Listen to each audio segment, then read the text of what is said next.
going to talk to you today about tone production on the saxophone, especially for jazz band. The first thing I like to talk to students about is having a sound goal or an idea of what you're going to sound like. It's hard to hit a target if you don't know what you're aiming at. So I will give students the names or access to recordings of people with similar and contrasting sounds. So that runs the gamut from, Charlie Parker, of course, Johnny Hodges, and then people like Phil Woods and Cannonball Adderley, and then to more contemporary sounds, maybe like Eric Marienthal or David Sanborn. And then once the student has an idea what they want to sound like, then it gets easier to recommend equipment. But as far as actual tone production goes, I do think equipment is the least important thing. It's still pretty important, but there are a lot of technique things to get through first. So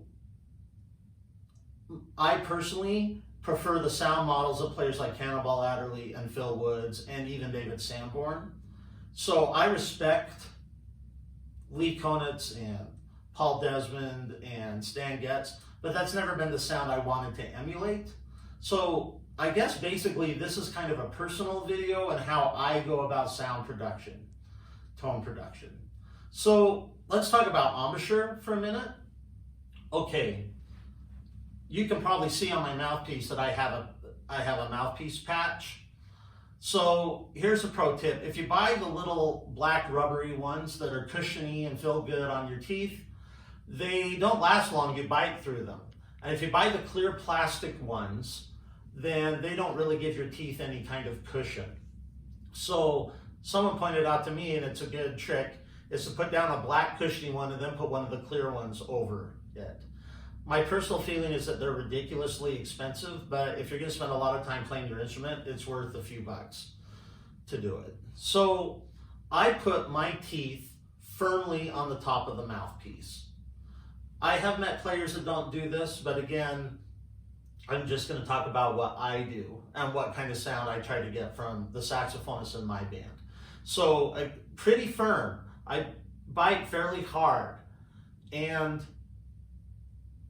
there's evidence in my teeth that I played with the mouthpiece at the wrong angle, because I have one tooth that looks natural and has these little bumps on the bottom, then I have another one that's just like sawed off, and that's from years of in college having my mouthpiece at the wrong angle. So you want to make sure, if a student has mostly straight teeth, that it's sitting on there nice and even, that they don't have the mouthpiece turned to one side.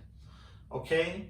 Then, for the bottom lip, I teach chapstick kind of lip. So like if you spread your lip kind of thin, like you're putting on chapstick, you might have a student that wants to go way far, like this, and then you have to kind of get up close and personal when they're playing so you can observe that.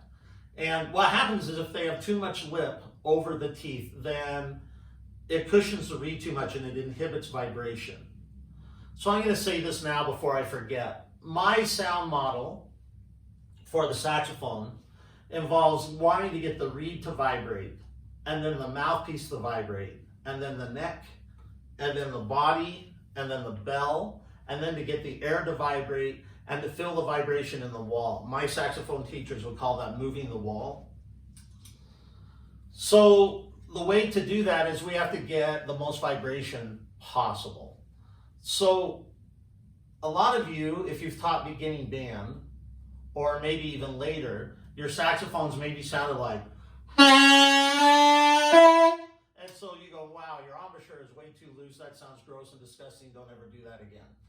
So you tell the student to tighten up, and rightly so, because that helps get rid of that and centers the pitch. The problem is students usually overcompensate. One thing that's nice about a saxophone is you can get a sound with technique that's not super great, and that's also one of the downsides of the saxophone, because to get a great sound on the saxophone, you still have to have that technique. But I think sometimes younger students think it's working just because sound is coming out. So chapstick lip on the bottom, and then this is not really technical, And I imagine somebody with a doctorate thinking that I say this really dumb, but this is my own words of how I try to get my bottom lip as far away from the reed as possible and still touch. So I just like that imagery for a student. So instead of clamping down, you're just barely getting the bottom lip to touch the reed. You got to have enough, and it's got to close so it doesn't leak air, but you really want it loose. My guess is that your saxophonists, even in your wind ensemble, are pinching or biting too much, especially as they get into the upper octaves of the saxophone. So, teeth on, firm, bottom lip, chapstick, and just barely touching. Okay, we should talk about the reed a little bit. You want to make sure that your students are putting the reed on exactly square.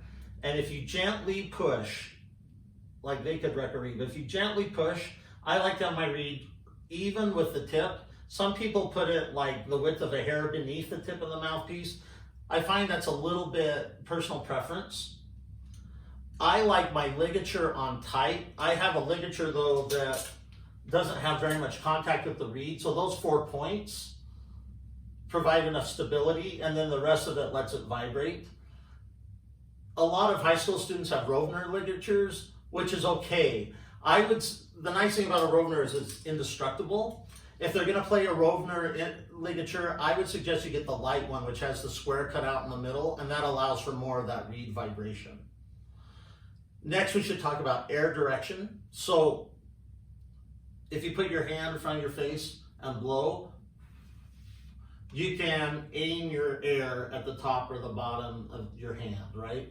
So what I do is, you don't want to look down when you play the saxophone, but you do want to blow down. So you get the horn in your face, and then I will tell students to blow at their thumb without changing the direction of their chin. So just doing that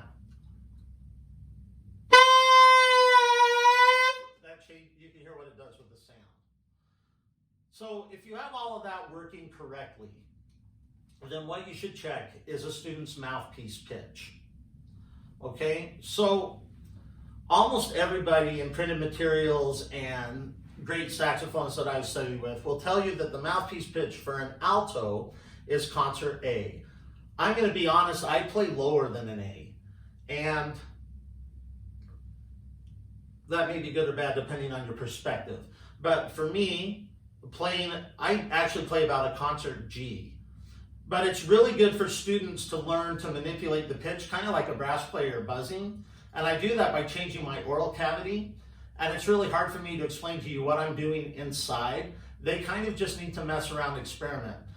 Most of the students, the majority that I teach, play like this. And then I have to work with them to be able to get them to go. So I actually play low like that when I'm blowing the saxophone. But it's good if they can learn to manipulate it all over. And the nice thing about the saxophone is that in order to make a great sound, you do all of these exercises that are super annoying to everybody else. It's a great way to bug your siblings if you're a young player. So you get that lower mouthpiece pitch, an A flat. I'm okay with a G if that'll work. And I'm sure somebody's protesting right now that's watching this. Air direction going down, teeth firm on the mouthpiece, bottom lip barely touching the reed. Okay, so now the next thing is low note exercises. And I've seen various low note exercises from different teachers, and they're all good. I'm gonna go from least complicated to more complicated. So Craig Yazanitsky just has a student start on a low C sharp, and you try and hold it as long as you can without having a bobble or a weirdness in the sound. When I was younger, I could go longer, but probably if I do a little more aerobic exercise, I could still go longer. But you want to just make sure that it doesn't jump up to the higher octave or make a bobble in the sound or anything. When you learn to master the low end of the instrument, it really opens up the rest of the instrument, even into the altissimo range. So these low note exercises are super important. So after C sharp, you would just do low C. Then you would do low B. And then see, it got a little gnarly at the end. So if I was with a student, I would say do that again. I actually think that B is maybe the most difficult one. And then low B flat, the lowest note on the instrument. Okay? If they can hold it as long as I can, they're probably doing it well enough. A lot of kids play tennis or they run track or something, they'll probably be able to hold it longer, so good for them. You just want to make sure you practice getting no bobbles or something.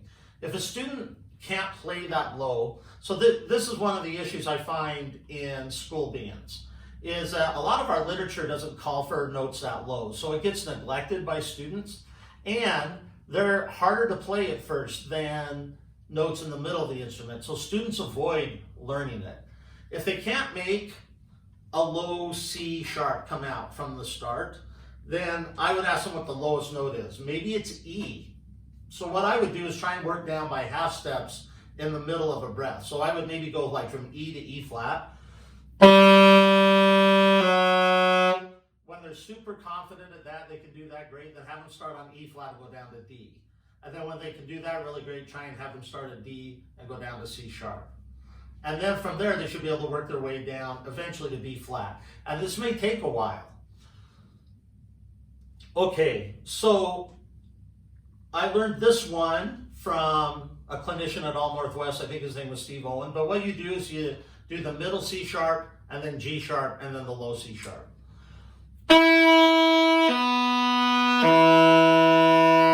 For those of you that don't play saxophone, if you notice I wasn't sliding my pinky around, the key that you use for C sharp will also do that G sharp. So the student doesn't have to go and slide, which would make that worse. Okay, then C, G, C. Whoops, and C, even sometimes it doesn't work for me. Okay, another thing that can maybe help, it takes a bit of coordination. When they go to play a low note, sometimes if you vent like the F key, just really quick right before you play, it changes the air column or does something that makes the note speak. All right, my favorite low note exercise, it's my favorite for a couple reasons. It gets students playing longer on one breath, and it teaches them, it really solidifies the fingerings in the low end of the horn. So I got this from Ray Smith at BYU. So what you do is you play minor thirds starting on G, and you go G, E, F sharp, you go down chromatically. So G, E, F sharp, D sharp, F, D, E, C sharp, all the way down to B flat.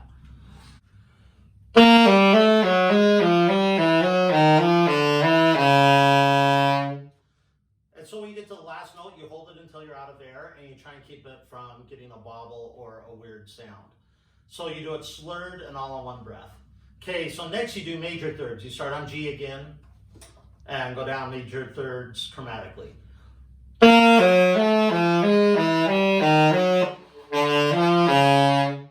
almost didn't come out. Hopefully your students will do it better. Then you do perfect fourths. Then fifths. Then fifths. Augmented fifths. And then you just do G to B flat. But you do it better than that. So you can see I'm a little rusty. I need to get working on this as well. But it just goes to show, be patient with your students as they're working on it, because it's going to take them a little time to learn it. Okay, another thing you can do, and I'll probably goof this up for the video, is overtones. So we're going to make the saxophone function like a flute or a trumpet a little bit. So I'm going to play the low B flat fingerings, and then I'm going to try and go up the overtone series. So if they can get clear up to an octave, that's really, really good. A lot of students can only go, a couple for the first while, but.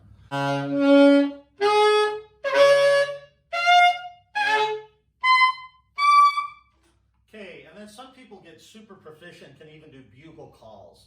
And then what you would do, I won't take your time, you would do that on low B, and it gets a little harder to do, and then you do it on low C, and then on low C sharp, and if you're super brave, even on D. But it gets harder to be more accurate with the overtones. If they can do that series on low B flat even, they're doing pretty well, I think, especially for high school. So next we would do, we would do some matching exercises with overtones. So what Greg Yasinitsky would have us do, we would play low B flat, then we would play the first partial, or I mean the second partial, which is the next one, the overtone series, then switch to the normal fingering, then switch back, and then play the fundamental again. Since we're talking about B flat, I want to diverge for just a minute. This is a sound production video, but I want to talk about fingerings a little bit. I'm surprised by the number of saxophonists, especially young saxophonists, that don't know about the bis key on the saxophone. So the bis key is this little key right here. I use that for probably 90% of my B flats. So if I'm playing an F scale, that's a lot easier than trying to switch. It's just not as fluid. Or I find, because it's the same fingering on flute, I find a lot of teachers teach 1 and 4, and that's probably not the best fingering. It's really great for a trill fingering, but that's still awkward for me to do. It's way easier with that bis key. So you bring your finger just right down in the middle of both keys. And they might fight you at first because they're not used to it, but after you get used to it, it's not a big deal. The one caveat is on a B major or an F sharp major scale, I actually will do 1 and 5. Especially if I'm playing fast, I will do that for A sharp, B flat. Anyway, back to the overtone. So low B flat, overtone B flat, normal fingering B flat, overtone B flat, low B flat, with or all slurred. And again, you hold the last note. Go up to B. And you do that up to C sharp. Okay, and then you can do that with the other partials. So the next one for low B flat goes up to F with the octave key, but you're not going to use octave key, right? Okay,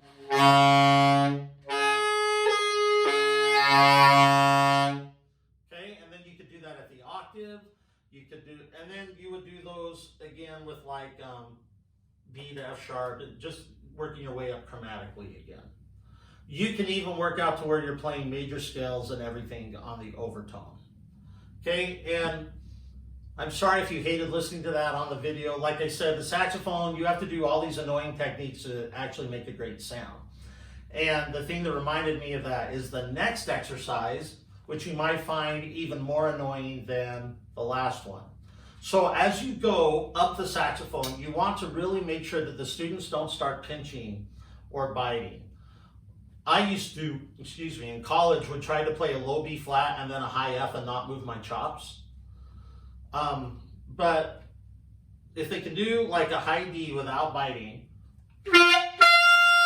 what we're going to do now is we're going to play a Remington exercise on high D without changing any fingerings. So it's like this.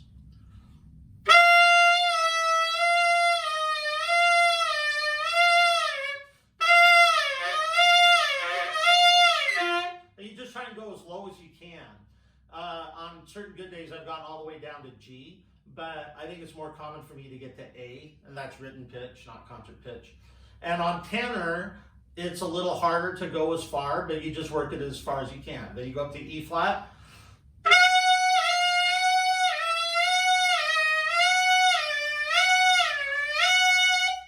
Okay? And yeah, it sounds funny. The camera person's even laughing at me right now. So those are some really great tips. So now, equipment. It's really funny because I learned on a Bundy 2 and, some sort of stock mouthpiece. And what's weird is when I first went to Rick's College, I didn't have a good horn yet. So the school had one that I got to play, and it was a Super Action 80 from Selmer. And it was immediately better, and I sounded better, and the keys responded. And then, you know, about a year later, I played my Bundy, and it was better than I thought it was. So sometimes getting better equipment does help a student progress, but at the same time, you have to realize there's technique in there. So my horn is a Yamaha custom, but it's the one they don't make anymore. I do have this metal mouthpiece on. Metal mouthpieces are not from the devil. Some people have that kind of impression.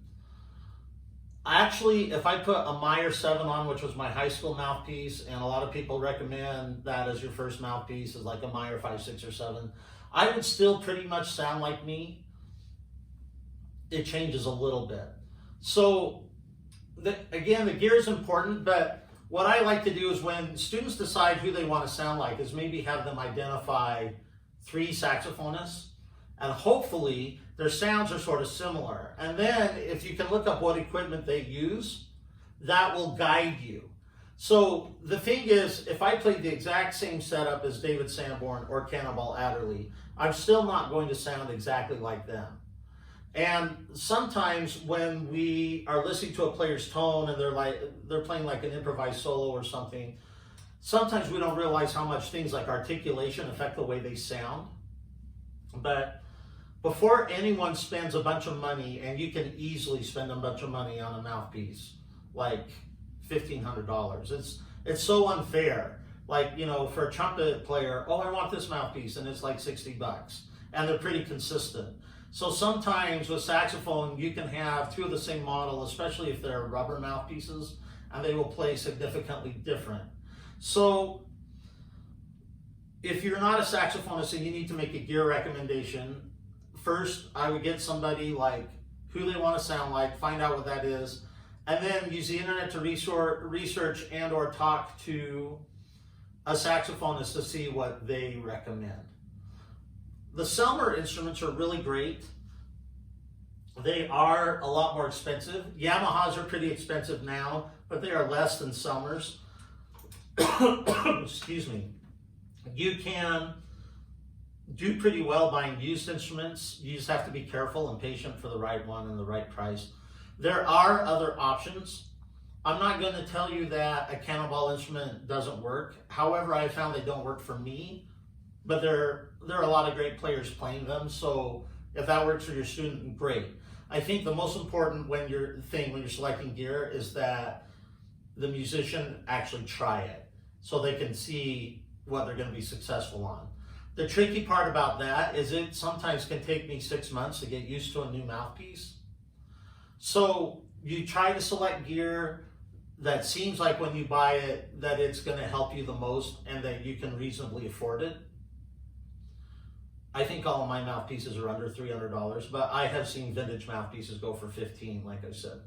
Anyway, I hope that was helpful. I was originally going to do a jazz ensembles rehearsals technique video, but I think I'm not going to do that in this COVID year because I would really like to have musicians helping me out make that film. And so you could see what the drummer's doing, what the bass player's doing, and things like that. And before we had COVID break, I had a teacher who was a French horn player call me and ask me what kind of things I could have a saxophonist try.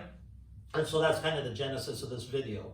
So I wish you and the best of your students luck, and I hope that all works out, and hopefully we'll be back to normal in the fall. See you later.